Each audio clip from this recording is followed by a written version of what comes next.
नमस्कार दोस्तों, आप सभी का विदर्भ सम्राट न्यूज़ चैनल में स्वागत करते हैं। मैं कृतिका अग्रवाल आज फिर एक नए मुद्दे को लेके आए हैं आपके सामने। हमारे साथ है राजनीतिक विश्लेषक मिस्टर शैल बिहारी जी अग्रवाल। सर, आपका विदर्भ सम्राट न्यूज़ चैनल में एक बार फिर से स्वागत करते हैं। बहुत बहुत धन्यवाद आपको। सर, ट्रांसपोर्ट उद्योग बहुत क्या सरकार बंद करने के उपलक्ष्य में है? क्योंकि काफ़ी सारा महंगा होते जा रहा है, जैसे टायर महंगा है, पेट्रोल महंगा है, उसके बाद काफ़ी सारे नए नए कानून होते जा रहे हैं इस चीज़ को लेके। तो आप इस चीज़ को लेके क्या कहना चाहेंगे? ट्रांसपोर्ट उद्योग जो होता है पूरे देश की अर्थव्यवस्था ट्रांसपोर्ट उद्योग पर निर्भर करती है। ट्रांसपोर्ट ही नहीं होगा तो वहीं का वहीं ज़िंदगी रुक जाएगी आदमी की। ट्रांसपोर्ट से सब चीज़ आती है, कपड़ा लत्ता, दवाई, अनाज, किराना, जो भी है पूरा धंधा आदमी का ट्रांसपोर्ट उद्योग पर है। लेकिन मुझे ऐसा लगता है कि राज्य सरकारें और केंद्रीय सरकार ट्रांसपोर्ट उद्योग को बर्बाद करना चाहती है। अभी इन्होंने नया कानून बनाया है, हिट एंड रन, यानी कार हो, चाहे ट्रक हो, चाहे बस हो, चाहे स्कूटर हो, उससे कोई भी आदमी मर जाए तो चालक को 7 साल की सज़ा, 10 लाख रुपए जुर्माना। ये देश में हाहाकार आ जाएगा। अगर ये कानून लागू हो गया तो देश अराजकता के माहौल में चले जाएगा, देश का सब सत्यानाश हो जाएगा, सर्वनाश हो जाएगा। मैं सरकार से अपील करता हूँ, ट्रांसपोर्ट उद्योग को जिंदा रखें। आज लूट मार चल रही है। एक ट्रक या बस या कार खरीदो, 30 लाख का अगर वाहन है तो 30 लाख पे 10 लाख रुपया तो सरकार डाकाखोरी ले लेती है जीएसटी के रूप में। उसके बाद 100 रुपये का डीजल में 40 रुपया सरकार का हो जाता है, केंद्र सरकार, राज्य सरकार का। उसके बाद टायर में 28% जीएसटी, और तुम्हारे बीमा 50,000 का बीमा, दुनिया भर का खर्चा और टैक्स अलग, और हाईवे पे जो लेते हैं वो अलग। अरे कुल मिला के राज्य सरकार और केंद्र सरकार ट्रांसपोर्ट उद्योग को बर्बाद करना चाहती है। अगर ट्रांसपोर्ट उद्योग बर्बाद हो गया तो देश बर्बाद हो जाएगा। मैं सरकार से निवेदन करता हूँ, आपने जो कानून बनाए हो ये कानून को तुरंत वापस लो और डीजल पे से टैक्स कम करो, जीएसटी में लो, डीजल को जीएसटी में लो, और सभी जो ट्रक में, बस में जो भी सामान लगता है, कॉमर्शियल वाहनों में जो भी आइटम लगता है उस पर जीएसटी का रेट कम कीजिए। सर, देश में जगह जगह आरक्षण की आग लग रही है। जातिवाद आरक्षण क्या सही है? आरक्षण तो जब हमारा देश आज़ाद हुआ 15 अगस्त 1947 को, तब से आरक्षण चालू हो गया। 14 वोट पाने वाले सरदार वल्लभ भाई पटेल 1 वोट पाने वाले जवाहरलाल नेहरू से हार गए, तभी आरक्षण चालू हो गया। और 2 नेता थे उस समय, एक नेता देश के पिता बन गए और एक नेता देश के चाचा बन गए, और बाकी जिन्होंने आज़ादी दिलाया वो गर्त में पहुंच गए। सुभाष चंद्र बोस, जिनके कंधों पे आज़ादी थी, वो गायब हो गए दुनिया से। और भी जो नेता थे, क्रांतिकारी थे, वो सब दफन हो गए।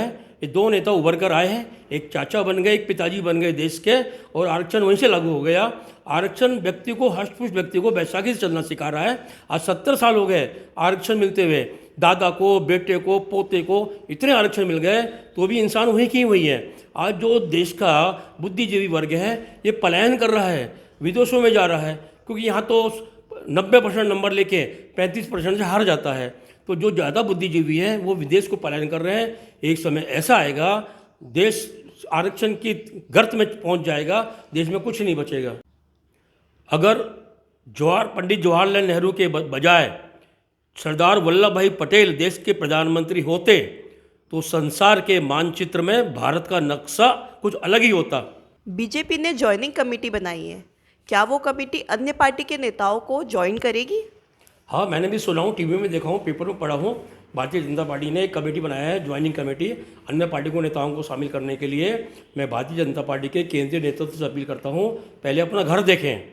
आपके बीजेपी के हजारों लाखों कार्यकर्ता निष्ठावान हैं, वो तमाशा देख रहे हैं, अपने घर में बैठे हैं। क्योंकि आज जो राजनीति हो गई है ये व्यापार की राजनीति हो गई है। पहले देशभक्ति की राजनीति होती थी, चरित्र की राजनीति होती थी, आज राजनीति व्यापार की और चालाकी की हो गई है। भारतीय जनता पार्टी के नेताओं से अपील करता हूँ, आप पहले पार्टी के नेताओं को जो घर में बैठे उनको आगे लाइए, उनको पार्टी में वापस लाइए मुख्य धारा में। उसके बाद लीजिए दूसरी पार्टी के नेताओं को, पार्टी विस्तार कीजिए, विस्तार करना भी चाहिए। और मैं तो बोलता हूँ जितने भी देश में भ्रष्टाचारी लोग हैं, जितने घोटालेबाज लोग हैं, सबको केंद्र भारतीय जनता पार्टी में आ जाना चाहिए, एनडीए में आना चाहिए, ताकि वो अपना गंगा नाले में और देश से जो है माहौल है, देश का माहौल शुद्ध हो जावे, क्योंकि उसके बाद जो सरकार है एनडी है वो सरकार सत्ता में, फिर उनकी जांच होगी नहीं, जांच नहीं होगी तो देश शर्म से बच जाएगा, देश शर्मसार नहीं होगा। तो इस तरह की अपील करता हूँ, अपना घर भी देखें और लोगों को शामिल भी करें, अच्छे लोगों को पार्टी का विस्तार करें। अभी देश में सबसे प्रसिद्ध टॉपिक जो है वो है राम मंदिर, जिसका न्योता जब कांग्रेस को दिया गया तो उनने उस न्योता को ठुकरा दिया। इस विषय में आप क्या कहना चाहेंगे? राजनीति में धर्म होना चाहिए, धर्म में राजनीति होना चाहिए नहीं होना चाहिए। कांग्रेस के नेताओं को ऐसा लगता है, भारतीय जनता पार्टी ने, विश्व हिंदू परिषद ने, आरएसएस ने धर्म में राजनीति ला ली है, इन्होंने उसका बहिष्कार किया। पहली बात तो इनको बुलाना ही नहीं चाहिए, क्योंकि कांग्रेस ने राम मंदिर के खिलाफ राम का अस्तित्व नकार दिया था कि राम है ही हो ही नहीं, तो उन लोगों को बुलाना ही नहीं चाहिए। उन्होंने बुलाया तो गलत किया।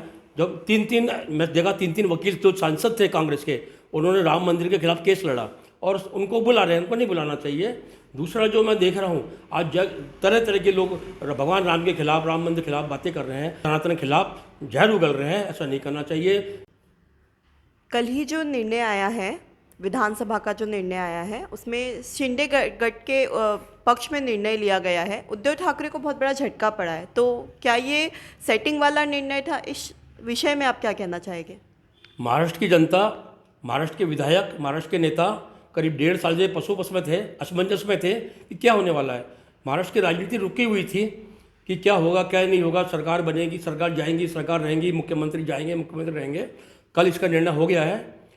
शिंदे गुट के जो 16 विधायक पात्र घोषित कर दिए हैं, राज्यसभा की उनके खिलाफ गया है निर्णय जिनके खिलाफ। तो मुझे ऐसा लगता है कि विधानसभा अध्यक्ष और लोकसभा अध्यक्ष जो होते हैं, ये कोई पार्टी के नहीं होते, ये पूरी लोकसभा के होते हैं, पूरी विधानसभा के होते हैं। उन्होंने जो निर्णय दिया है वो संविधान के मुताबिक दिया है। अगर विपक्ष को गलत लगता है तो उनको सर्वोच्च न्यायालय जाना चाहिए, उच्च न्यायालय जाना चाहिए, लेकिन उस पर आरोप नहीं लगा सकते, विधानसभा के अध्यक्ष पे आरोप नहीं लगा सकते, मेरा ऐसा मानना है। धन्यवाद सर। आज हमारे बीच थे राजनीतिक विश्लेषक छैल बिहारी जी अग्रवाल। आज हमने काफ़ी अच्छे मुद्दों पे इनके साथ डिस्कस किया। आज का ये एपिसोड आप सबको कैसा लगा ये आप ज़रूर बताइएगा। अगर आपको एपिसोड अच्छा लगा तो वीडियो को ज़्यादा से ज़्यादा शेयर करिए, लाइक करिए, कमेंट करिए और सब्सक्राइब करना ना भूलिए, जिससे आपको अगले नोटिफिकेशंस आते रहे। धन्यवाद।